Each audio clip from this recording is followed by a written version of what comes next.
Hello everyone and welcome back to The Letter, where the Bratwurst and Kylie are having a play date. With creepy dolls? With creepy dolls that are kind of scary looking. Alright. If she wants to play with dolls and cars, or dolls with their cars, what do I care?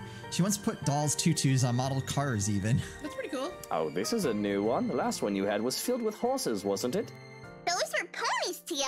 They're much cuter than horses. We went to a dinosaur zoo, and it was awesome! Dinosaurs are my favorite. I have no idea what that is, but it must be something. I'm only familiar with the T-Rex myself. Yeah, they found, fossils of its claws. They're really long. They think the whole theory might be a bazillion meters tall, even bigger than a T-Rex. Cisa says it'll be big enough to eat all my classmates. She got very evil and her eyes got crazy on that.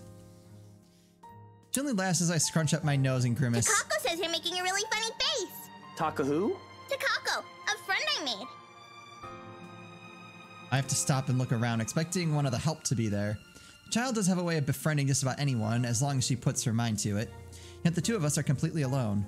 Thankfully, she only finds my disturbed look as another funny grown-up expression. That might be a lot more problematic than whether she plays with dolls or cars, though. Both the thoughts of Cisa giving Kylie ideas, and one of said ideas being massacre by dinosaur.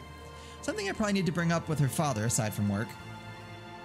But beyond murderous dinosaurs, creepy dolls, and imaginary friends, I find no trouble with Kylie. She's as energetic and precocious as any tyke her age can be. Do we think her imaginary friend is our ghost friend? I was just thinking that. I wonder if I want to kind of go Google when we're done here what Takaka, if it even means anything. Yeah. Or if it's just a name. I'm just curious. She's an angel if she can get comfy and settled in after getting her sweets. We tuck into our waffles as soon as food is brought in. That kind of looks good. Right? Our waffles, because she wanted her own plate to go with the ice cream as soon as she saw mine. You put ice cream on waffles? I guess. I'm out. I don't like really cold food with really hot food. Yeah, I agree. Like, I don't necessarily think I'd have a taste aversion to that. It's just I like my warm foods warm and cold foods cold. I'm not I wouldn't be a fan of ice cream on my waffles. A fresh plate of berries is brought in as well, which really goes great with the rest of the feast, as Kylie puts it. And if I indulge in the sweetness, I have a cup of black coffee to pair it off with. With our bellies full, Kylie grows content with just scribbling on a scrap of paper and calmly chatting about her week. She talks about her older brother Rowan and their parents, how they plan to go to the Bloxland and in Berkshire for the winter holidays. She talks of Miss Pink, and I have to shift my legs to become comfortable once more, the memory of my initial meeting with her still fresh on my mind. The little brat is quick to defend her favorite academic as well. The woman is yet to offer a proper apology, and she wishes to give one on her behalf, all diplomatic like I taught her. She talks of the sad man in the park and of her new friend who likes to play hide and seek when she's not sniffing in the loo. When finally she finds nothing new to talk about, she goes back to her drawings. That'll change as soon as her stomach settles, of course, the calm before the storm. Because behaved as she is now, I can feel the curiosity just radiating off of her. There's a restlessness buzzing under her skin and a question on the tip of her tongue, as they often are with children her age. But for now, I can take this piece with no complaint for however long it stays. I have fun with the crayons as well, at the child's insistence, even if I can't really draw. With Kylie using the black crayon, that leaves me with the blue one. I absent-mindedly start to draw a puppy to the best of my abilities.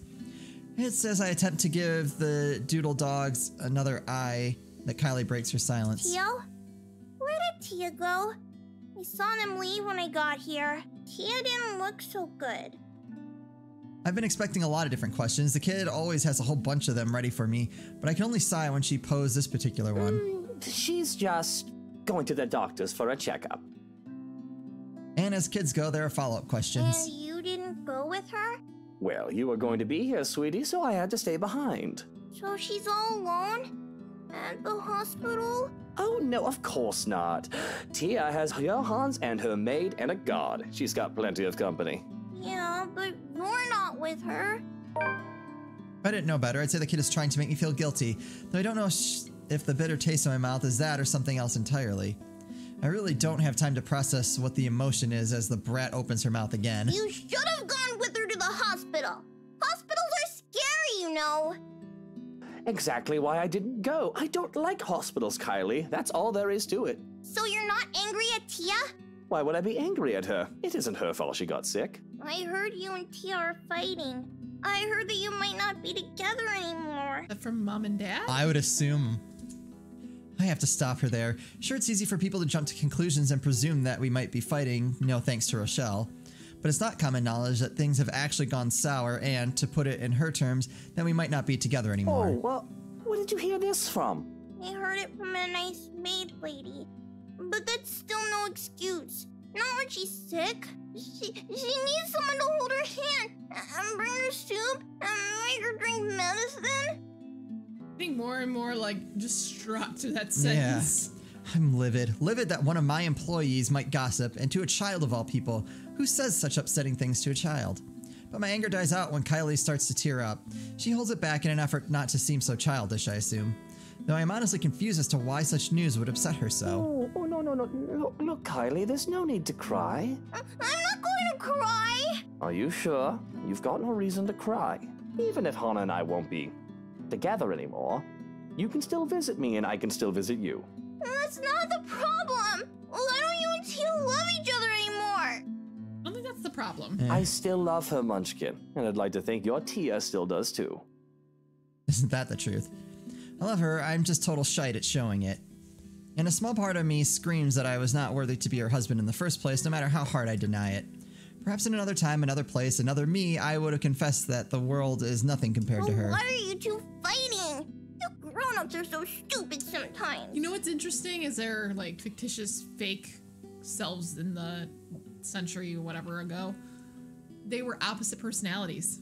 Mm-hmm. Which is interesting. Or at least it seems like they're opposite personalities. Yes. That's the way the ghost described it. Mm-hmm. Why? Because I'm a prat, probably.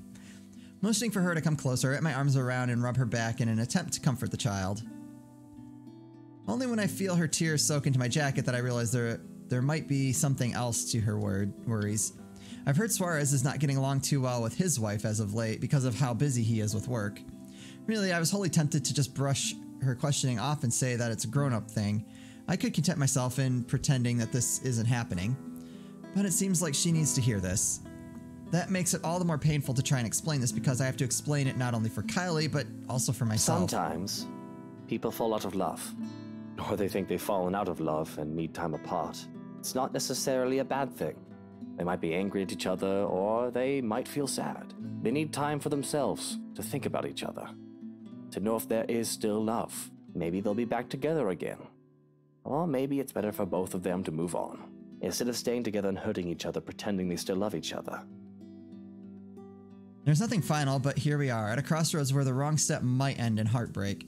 Hannah thinks we need some time apart, but we aren't done just yet. But yes, grown-ups can be rather stupid. You're still gonna be my friend, no matter what, Tio? Of course, my life would be less exciting without a little brat like you running around and making a mess of it. And you better stay my friend, even when I get all old and wrinkly. Kylie's shoulders shake in laughter. She pulls away and gives me a toothy grin. You're already old! But don't worry, when you die, I'll burn you and put you in a jar so I can keep you forever! Just like they did with Abuelo! Wait, who? My thoughts come to a grinding halt at her words, and she goes on as if she hasn't just said such an odd thing. Why, it almost seems like the tyke is looking forward to my funeral. I'm sure a lot of people are. As if there's no confused expression on my face, she pulls me back to our drawings, commenting on the state of my weird dog. I think your puppy would look better magenta.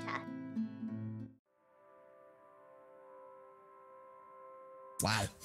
I'm just like, okay, what is the brother up to? Because I'm assuming whatever just happened with this whole like, oh, can we burn you and put you in an urn? Has something to do with his job. Quite possibly. I don't think I can, either that or I'm like, did that come from the ghost? Oh, or because now I'm like wondering if like, I don't know why the ghost would be having conversations with Kylie because she hasn't seen the letter. Or maybe she has. She's over his house all the time. Oh, could be. I don't think I can spend any more time with Kylie considering how high-strung I feel, so it's a good thing that Suarez came for her as soon as I've called. Though it is earlier than the agreed upon time, he voices no complaint. The bastards even has a look of relief as soon as they left. Or at least I interpreted it as such from where I've stood by one of the windows, not bothering to step out and greet the man. No doubt he still doesn't trust me around his spawn. Well, he has every right to be suspicious of me. I am a dangerous man after all. But to my chagrin, that leaves me with the rest of the day with nothing to do. So the brother doesn't trust him? No, I think it was a dad. Not Luke's dad. No. That was, Isn't that his brother? I don't think so. Then why is she calling him uncle? Because, Hana is, Kylie's godmother. So he got to be godfather by extension. So they're calling him uncle. Pretty much. Doesn't make sense, but okay. Well, aside from picking up the mess Kylie left scattered about in the parlor, to my immense relief, she remembered to take her doll home with her this time. But the same cannot be said of the crayons and paper littered here and there. Oh, God. Oh, no. God. What did No. No. What did you draw? First things first. I snatch my own doodle off the table and rip it to shreds, leaving no hope that it will see the light of day. Aww. The rest of the drawings, all Kylie's, remain unharmed as I collect the lot. Though I've been stacked neatly on the table before, they must have been blown about when I saw Kylie off. And there are plenty of them. From cats and cakes to colorful rainbows and gardens, the child managed to make a lot of during her morning here. There is one more that I have to fish out of the fireplace where it landed. Expecting to see another one of Kylie's masterpieces, I am instead greeted with something a bit more concerning. I was right! It is the ghost! Why are we holding... What? So remember when she said her friend was in the bathroom? That was her. Yep. Takako. Yep.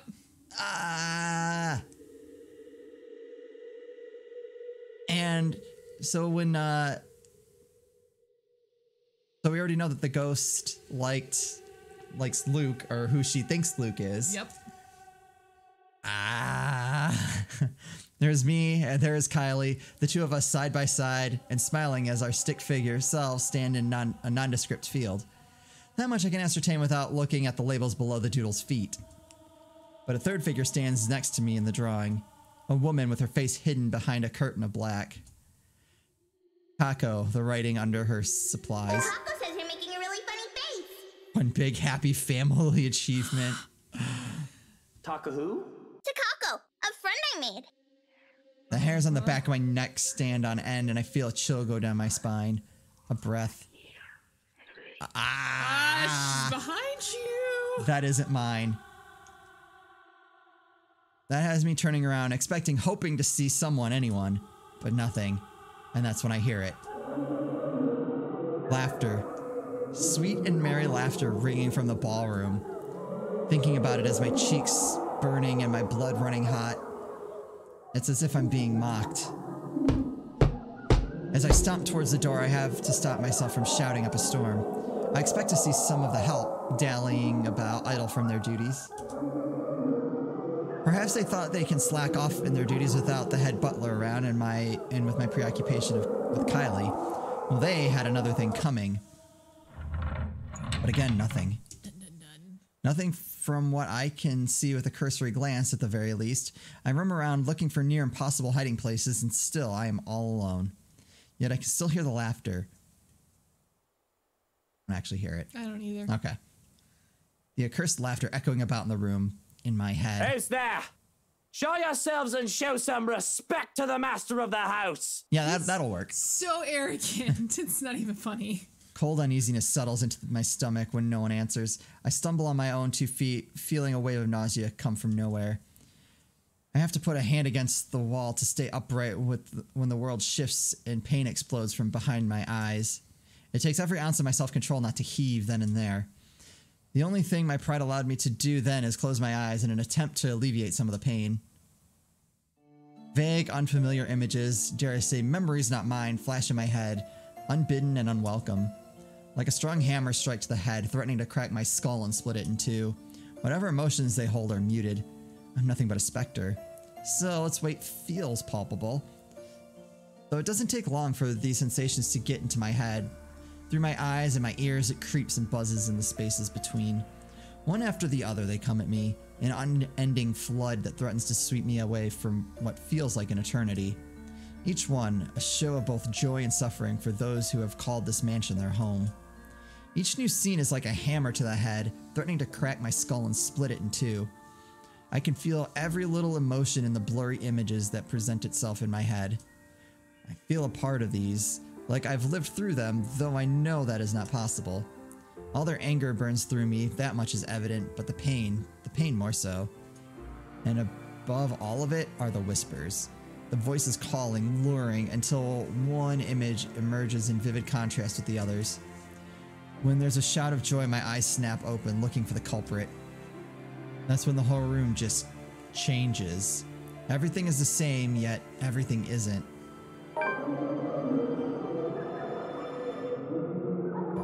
And living memory achievement. Watching whoever Luke and Hana were back then. Yeah. People that look like them. There are people everywhere laughing and dancing. I should be concerned about them, but my mind finds it easy to dismiss them as they fade in and out from nothingness. Instead, I find my concentration drawn to a man and a woman, though one can only call them a lord and lady going by their clothes. And oh, just how happy the couple looks. Though the man's eyes are eerily blank, like he's not all there, his face is familiar, though, in fact, they both are, but I can't quite place why.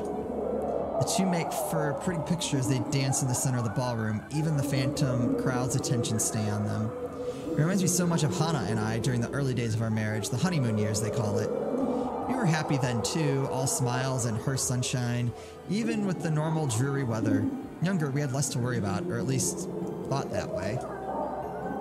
I wished we could go on that way even with all that I did and had to do. But life has a way of catching up. There was work to be done. Although we had to stay the loving, perfect couple in public, I could not afford to look so weak. To appear tied down to someone else, to those who knew who I really am. I had to harden my heart when I have business, but it hadn't always been so easy to just switch that part of me on and off. I should be concerned about their intrusion too. Ask what in the bloody hell they are doing in my house, throwing a party as if they own the place. Ask myself how the fuck I didn't notice what was going on before, when the parlor and the foyer are both only a few doors away. There's a horrid feeling of envy. And though I have long accepted that I am a jealous person by nature, I've never felt such a strong feeling of envy as I have now. They were happy with each other, these people, but Hana and I, envy turned into anger. Anger for something I could not have. But I have the feeling that yelling and screaming at them won't do much of anything anyway. None of the others have given me notice. I realize that this might not even be real. It dawns on me that these two are the people from the paintings, the ones all over the mansion. Which makes sense. I don't think I'm imaginative enough to make all this up on my own. This must be a dream. Or a really horrible high. Just then, I can feel eyes on me as I contemplate the absurdity of the situation, yet I find difficulty in trying to tear my eyes away from the two dancing. I manage, and I regret looking away. There we go. That's what we're going to call it an episode. Of course it is. Such a good picture to leave it on. This is great. Anyway, that's going to do it for us. As always, thank you guys so much for watching, and we'll see you next time.